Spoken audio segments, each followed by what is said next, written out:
Welcome to another episode of the Esoteric Lounge podcast. I'm your host, Dan Crisafulli.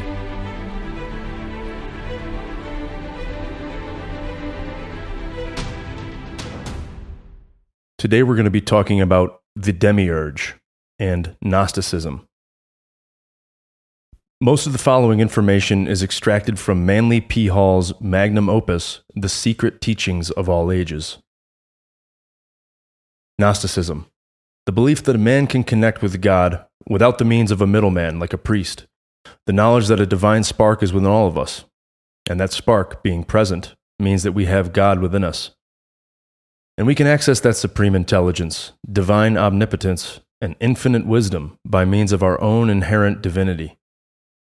The name Gnostic means wisdom and is derived from the Greek gnosis.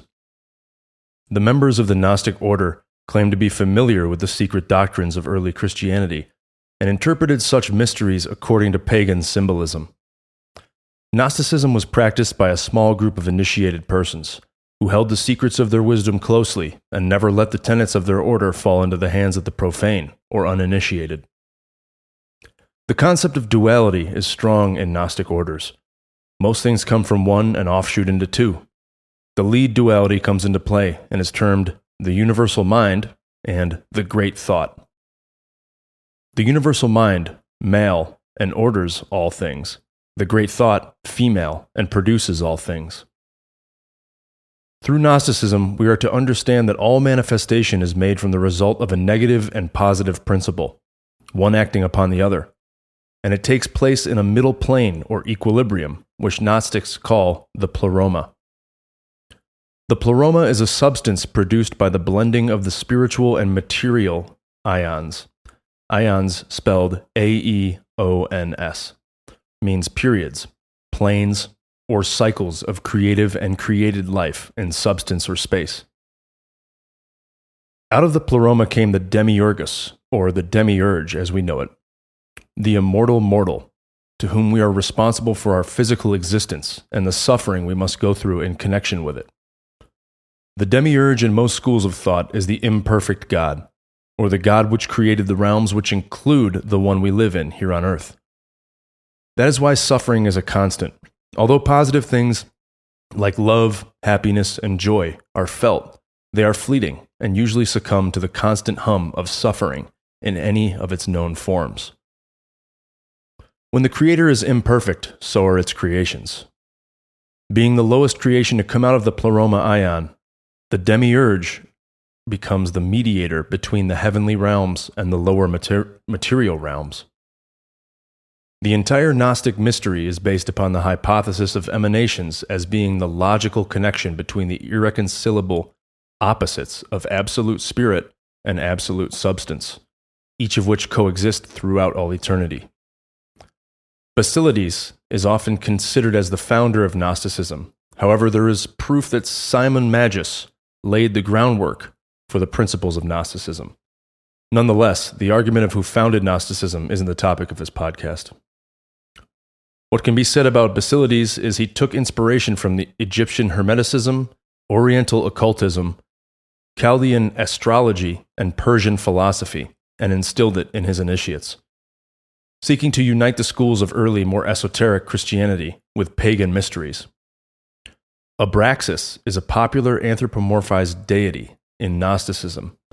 It is said to have had the body of a human, the head of a rooster, and the legs which ended in serpents. As an aside, the rooster is of significance in Freemasonic symbolism, but that's for another podcast. Abraxas, spelled A-B-R-A-X-A-S, numerologically creates the numbers 365.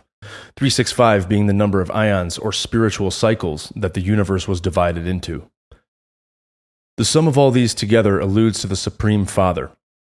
In his book, Gnostics and Their Remains, C.W. King quotes the early Christian martyr, Saint Irenaeus, saying, "He asserted that God, the uncreated, eternal Father, had first brought forth the nous, or mind. This the logos, word. This again, phronesis, intelligence. From phronesis sprung Sophia, wisdom, and dynamis, strength. In that passage, you see the progression of creation through its many stages, all by a divine power named Abraxas, or the cycles of spirituality included within our universe. Numerology and symbolism play a heavy part when trying to convey ideas about the creation of our universe. Names are given in such a way where further investigation leads one down a path of numerology, unveiling hidden answers to questions which point to even further symbols or names. There are multifaceted, multi-level ways in which the divine lets itself be known, and it is believed that only initiates can decode these elaborate names and symbols, but nonetheless, it can be done. As with any religion, there will always be division within the ranks of the order itself, and Gnosticism is no different. Going back to the idea of the Demiurgus, or Demiurge, the Gnostics seem to be divided on the exact role the Demiurge played in the cosmic order of all things. The Demiurge was considered the creator of the lower worlds, establishing the terrestrial world with 6 suns, or emanations, S-O-N, suns, often referred to as planetary angels, or in Valentinian Gnosticism, archons. One group of Gnostics were of the opinion that the Demiurge created all misery and suffering, his creating abilities being imperfect from the get-go, and that the Demiurge was inherently evil, calculating the misery and suffering and building it into his creation willfully. Another sect viewed the Demiurge as being divinely inspired and as fulfilling the will of a grander creator. Some Gnostics are under the speculation that the Jewish god, Jehovah, was the Demiurge.